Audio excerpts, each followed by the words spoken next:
Je m'appelle Alexandre Stopin. Je suis chef de projet pour BRGM depuis 1 an et demi.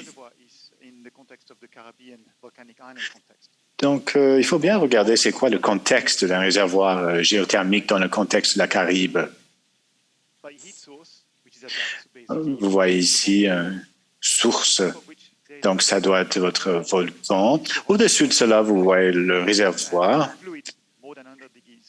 qui contient la pression et les fluides qui doit être au-delà de 100 degrés. Là-dessus, il y a un autre niveau qui contient des fluides géothermiques.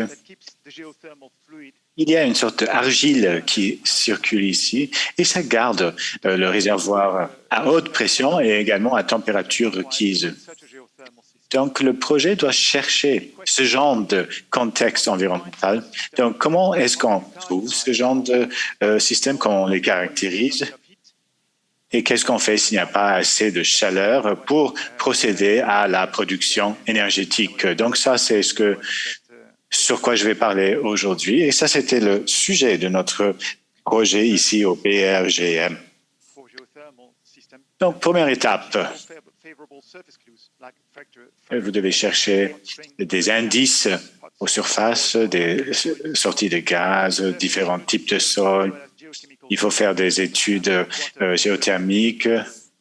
Il faut regarder, par exemple, la chimie de l'eau ou des examens chimiques de l'eau. L'eau doit être composée de certains composants chimiques pour pouvoir vraiment donner un aval au projet. Il faut regarder tout cela avec une analyse de risque par rapport à la production et l'exploration et l'exploitation. Donc, on prend des bases, des échantillons de l'eau, des fonds thermales.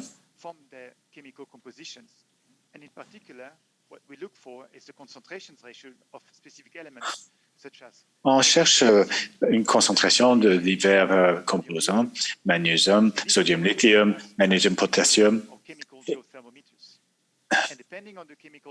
Ce sont les bases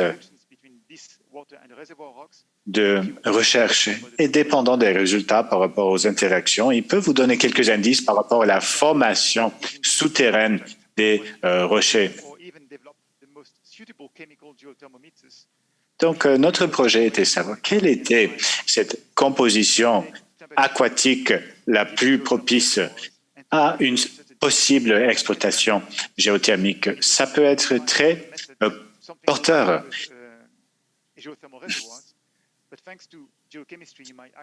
Bien évidemment, on peut faire ces recherches avec d'autres outils qui existent, mais nous pensons que l'utilisation de ces recherches chimiques portera ses fruits. C'est la première fois que nous l'avons fait. Nous avons passé en revue de façon bibliographique toutes les données géochimiques fluides de divers endroits dans la Caraïbe. Ensuite, nous avons comparé ces résultats pour justement savoir quelle était la composition chimique. En guise de complément, nous avons également pris des échantillons et des mesures sur place. Ça a été fait en juin 2022 sur des fonds thermales en Martinique. Nous avons fait une analyse géothermique et géochimique par le BRGM et l'université. Nous avons pu avoir un aperçu sur la composition chimique de ces eaux. Cela a également été fait sur beaucoup de fontes géothermiques dans les îles. Nous savons aujourd'hui que divers produits chimiques, sodium, lithium, potassium, strontium, sont des outils pour prospecter, pour savoir la capacité et l'éventualité de pouvoir utiliser divers endroits géothermiques dans la Caraïbe. Il y a d'autres mesures possibles, par exemple sodium rubidium ou sodium césium, qui peuvent être utilisées dans ce contexte. Pour ce faire, il faut davantage de données analytiques. Donc ici sur le tableau, vous voyez des concentrations différentes, des mesures différentes de sodium-lithium.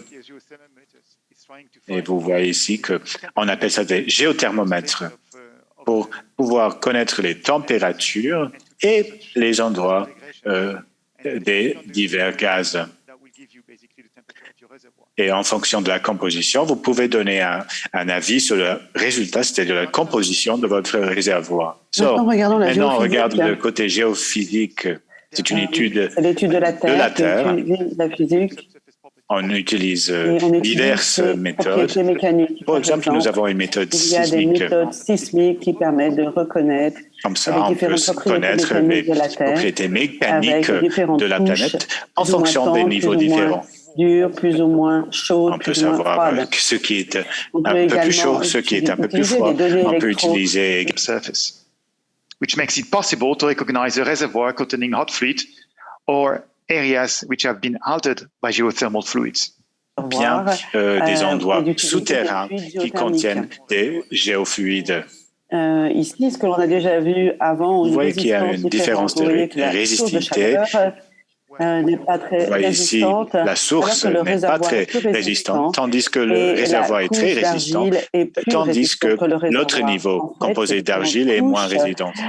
Donc, nous voyons que les niveaux différents ont des résistances électriques différentes, ce qui nous permet de pouvoir les identifier. Dans le cadre de ce projet, dans le cadre de ce projet, en utilisant la résidence électromagnétique, on les a adaptés aux îles de la Caraïbie, surtout des zones utilisées, en tenant compte de la haute topographie des îles, de la présence des montagnes, des volcans et aussi la mer. L'originalité de l'approche du BGRM, c'est d'une part utiliser simultanément la terre et le offshore. Nous avons fait des recherches simultanées en mer et sur terre. Et d'autre part, et nous avons utilisé des méthodes passives et actives.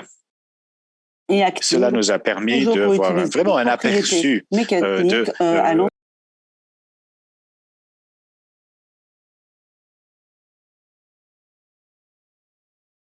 déroulé près de une campagne d'acquisition a eu lieu pour la première fois en Bouillante avec la première centrale de production dans la Caraïbe. Et nous avons également essayé de développer d'autres méthodes avec une extrapolation de ce que nous avons fait en Bouillante qui n'était pas possible avec des données et des méthodes antérieures. De plus, en 2022, on a deux interprètes en même temps. Donc il faudrait peut-être que vous accordiez, mais une seule personne pour traduire, ce serait meilleur que deux en même temps. Oui, pardon, d'accord. Okay, I continue. In 2022, another campaign took place in Saint-Vincent de Grenadines with the support of the government of St. Vincent. The objective was to improve knowledge on the island subsurface for future geothermal exploration using an innovative combination of passive seismics and magnetotelluric data. Là, on a une traduction en anglais, alors qu'on voulait une traduction en français, s'il vous plaît. What I'm showing here on this picture is the results of the two studies. The first image on the left shows the results of the inversions of the electromagnetic data that were acquired in the campaign in Bouillante. What we see is the resistivity model on the Bouillante.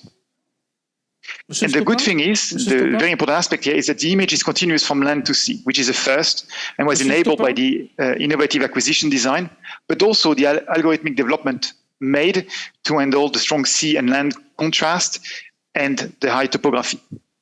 A continuous potential reservoir. Le réservoir potentiel continu complexe avec cette faible résistivité ici, vous le voyez sur cette image, et vous voyez là le forage de Bouillante pour la centrale de Bouillante. À droite, ce sont les résultats préliminaires des données passives enregistrées aux Grenadines en 2022. Chaque image représente une fréquence différente avec les différents points. Ici, ce sont des données sismiques et ça montre les différentes profondeurs des investigations. Là, on est en haut, c'était plus profond. En bas, c'est moins profond. Et nous avons quelques anomalies au nord de l'île. Et contrairement au sud de l'île, dû au volcan actif que nous avons dans le nord. Ce qu'on voudrait faire ensuite, c'est de combiner les résultats de ces données avec la vitesse, la vélocité et de faire d'autres recherches pour raffiner les résultats qui s'affichent sur cette image. Enfin, la géothermie peut être utilisée pour de la génération géothermique, mais les systèmes qui ont été présentés auparavant par Philippe peuvent être également utilisés pour refroidir. Mais au cas Raïb, c'est pas vraiment possible parce que l'eau souterraine est trop chaude en fait. Donc la question, c'est est-ce qu'on peut utiliser la chaleur des fluides géothermiques pour produire du froid? Les études de BRGM démontrent que oui, c'est possible de le faire en utilisant l'énergie des fluides géothermiques pour générer du froid. Et voilà le schéma à droite de ce système où la chaleur qui vient des fluides géothermiques ici, en rouge, alors pour que cela fonctionne, il faut que ce fluide géothermique soit entre 8 et 10 degrés, ce qui est assez faisable et réaliste.